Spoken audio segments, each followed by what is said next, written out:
खड़े थे।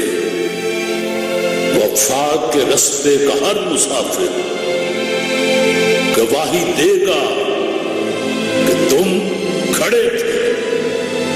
शहर का सूरज गवाही देगा कि जब अंधेरों की कोख में से निकलने वाले ये सोचते थे कि कोई जुगनू बचा नहीं है, तो तुम खड़े थे। तुम खड़े थे, तुम खड़े थे।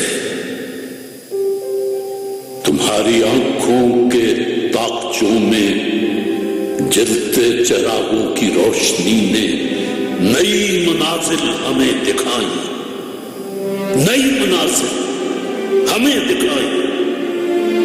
तुम्हारे चेहरे की बढ़ती झुर्रियों ने वलवलों को नमूद बख्शी, वलवलों को नमूद बख्शी। तुम्हारे भाई, तुम्हारे बेटे, तुम्हारी बहनें, तुम्हारी माएं,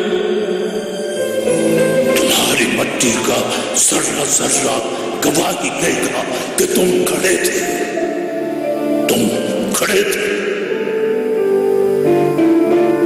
हमारी धरती के जिस्म से जब हवस के मारे स्याह चूकों की तरह चिमटे, तो तुम खड़े थे।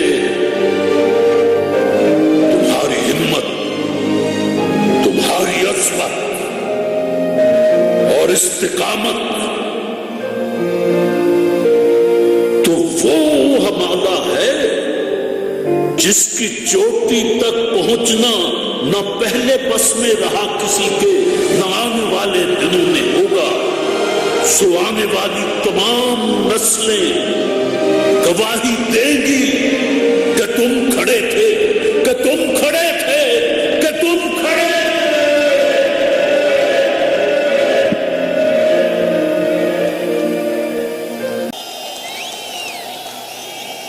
बिस्मिल्लाह रहमान रहीम।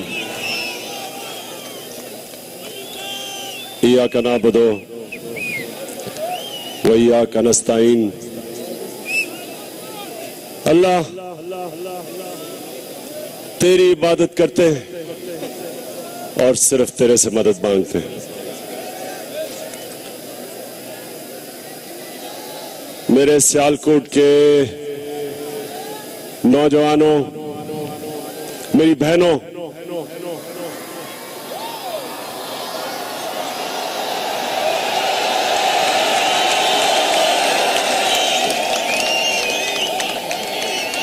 बच्चों, बुजुर्गों, सबसे पहले तो 47 डिग्रीज की गर्मी में आज जो आप निकले हैं इंसाफ ढूंढने के लिए, मैं आपको यकीन दिलाता हूं कि कोई ताकत आपको नहीं रोक सकती। जो भी इस मुल्क का जालिम तबका आप कर ले, इस कौम के जज्बे को, जुनून को नहीं रोक सकती। मुझे गर्मी में आज फिक्र थी आपकी, लेकिन माशाअल्लाह इस मौसम में इस तरह निकलना, और मैं आज आपको बताऊंगा कि आगे का हमारा लाएअमल क्या है। क्योंकि ये जो कौम अब खड़ी है, ये वही 11 मई पिछले साल जो सुनामी उठ रही थी, ये उधर से शुरू हो रहा है। मैं सबसे पहले पाकिस्तान के जजेस से मुखातिब हूं। मेरे पाकिस्तानियों गौर से सुने, मैं अपने मोहतरम जजेस से थोड़ी सी बात करना चाहता हूं। एक तो अल्लाह के सामने आपने पेश होना है, और जो पैमाना अल्लाह जजेस से रखता है कि उन्होंने एक कौम में इंसाफ देना है, एक तो वो आपके ऊपर जिम्मेदारी है, और एक जिम्मेदारी इस कौम ने आपके ऊपर दी थी जब हम सड़कों पर निकले आपके लिए, एक आजाद अदलिया के लिए। ये कौम सड़कों पे निकली, हमने जान मारी, लोगों को मारे पड़ी, लोग जेल में गए। मैंने भी 8 दिन जेल में गुजारे आजाद अदलिया के लिए। तो आज मैं अपने जजेस साहिबान से मुखातिब हूं कि कौम आपकी तरफ देख रही है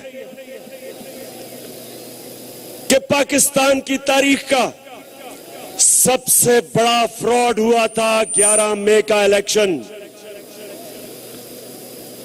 पहली दफा एक आजाद अदलिया के नीचे एक इलेक्शन हुआ था और हम सब ने आपसे बड़ी उम्मीदें लगाई। मैं जजेस साहब, जजेस साहिबीन, बड़े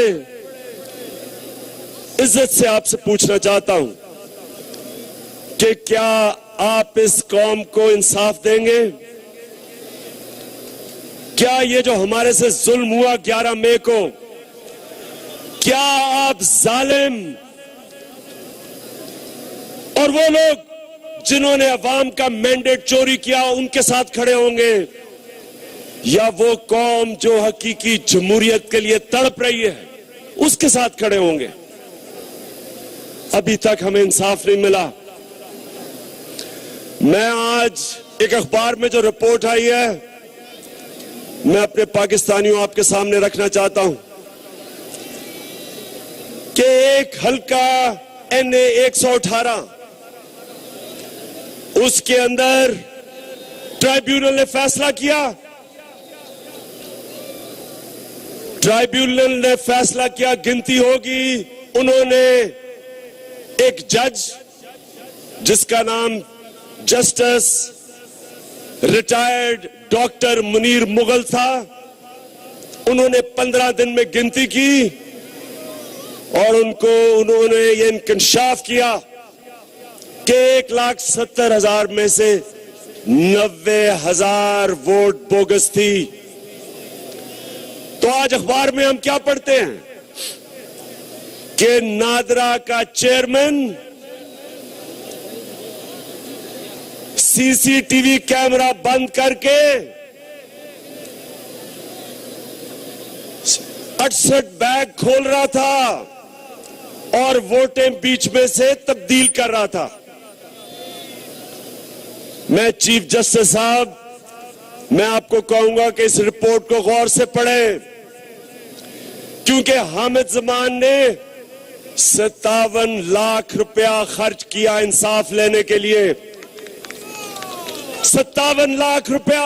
पटाए ना चीनीए ना पानीए ना लोए, लाहौर विच बत्तियां पंजाब विच वोट ले असी भी जिन्ना तुसी लुटना, वोटरां ने हुण तुहानू बड़ा कुटना, वोट ले असी। तो मैं चीफ जस्टिस साहब आपसे पूछता हूं कि 1 साल लग जाता है, वो बेचारा धक्के खाता फिरता है, 57 लाख खर्च करता है जस्ट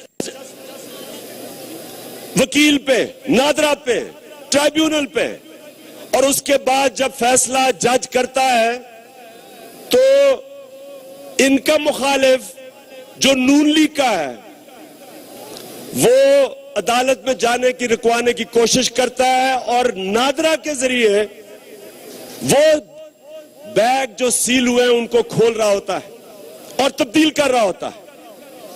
मुझे बताएं जस्टिस साहब कि अब तहरीक इंसाफ और हामिद जमान और इस तरह के लोग किधर जाएंगे?